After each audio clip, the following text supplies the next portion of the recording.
Baik, pertama Ustadz, mazhab Wahabi itu sesat atau tidak?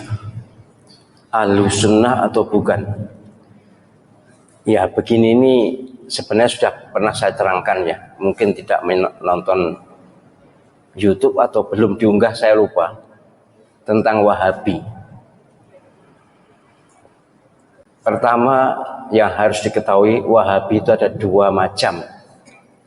Ada Wahabi Khawarij, Abdul Wahab ya, bin Sulaiman, itu Al-Khariji, Khawarij, itu yang sesat karena mereka mengkafirkan kita semuanya.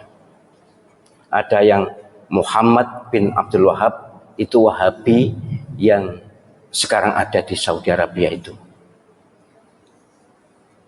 Memang zaman tahun 20-an, 30-an itu ketika Wahabi atau pemerintah Saudi baru terbentuk, mereka kerjasama dengan ulama Wahabi, itu keras sekali. Keras sekali, akan membongkar makam Nabi, ya akan memindahkan makam Nabi, semua wirid dilarang dan sebagainya. Keras sekali sehingga berdirilah NU ya, merespon itu, dan ormas-ormas di dunia keberatan dengan langkah Wahabi. Dalam perundingan akhirnya berhasil. Tapi kemudian dilanjutkan oleh generasi yang kurang mengenal Wahabi. Sampai sekarang ini pun ada yang mencaci maki Wahabi, menganggap sesat Wahabi, menganggap Wahabi bukan Ahlus Sunnah. Sebagai Muslim saya sangat keberatan. Saya bukan Wahabi, jelas bukan Wahabi, tapi tidak rela kalau saudara kita dicaci maki. Saudara kita Wahabi yang ada di Saudi Arabia dan sekitarnya itu adalah Wahabi yang Ahlus Sunnah.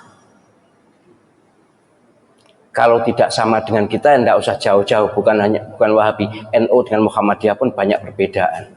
Tapi kan tidak boleh mencerca, tidak boleh mencela. Wahabi iblis, Wahabi sesat. Panjenengan pernah haji atau tidak?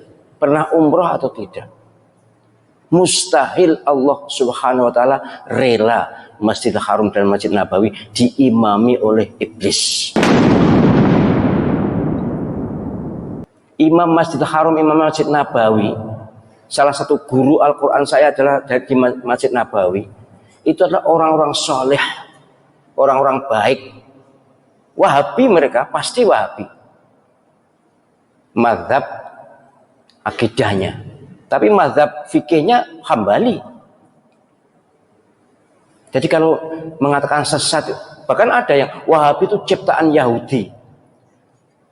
Benci ya benci, tapi jangan ekspresif dan jangan keterlaluan. Panjenengan nanti akan malu di depan Allah SWT. Mustahil, sekali lagi, Masjidil Haram diimami oleh orang yang sesat. Mustahil. Mustahil Allah SWT ridho Masjid Nabawi, imam masjidnya adalah orang-orang sesat.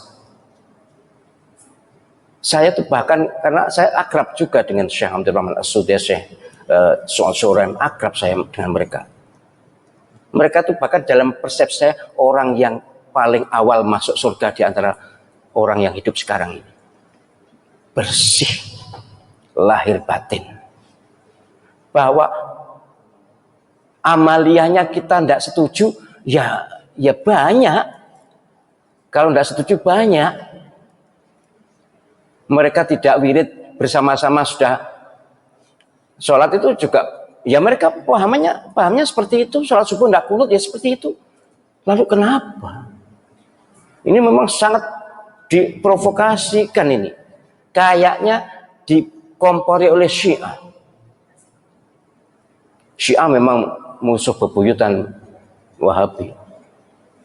Saya malah mohon maaf ya, andai saja yang di Masjidil Haram dan Masjid Nabawi itu bukan Wahabi, kayaknya nanti tiang-tiang masjid itu sudah dipuja-puja. Saya menangi loh. Menangi apa sih? Ngalami aku dewe. Menangi itu tahu. Tahun 86 ketika saya haji di sana, itu ada masjid sebelah Masjidil Haram, tiang sebelah lor kulon, apa lor kulon itu, sebelah barat laut itu dilus-lus oleh orang-orang yang baru datang itu. Entahlah apa, tapi kemudian oleh askar digurak, apa digurak lagi, digurak, diusir. Jadi banyak penduduk dunia ini yang ilmu agamanya kurang, kemudian masih dilingkungi oleh faham-faham lokal. Ya kalau di Indonesia ini kejawen lah misalnya, itu memuja-muja, mengkultuskan tiang-tiang itu cagak, bukan tiang wong loh ya, cagak di Masjidil Haram.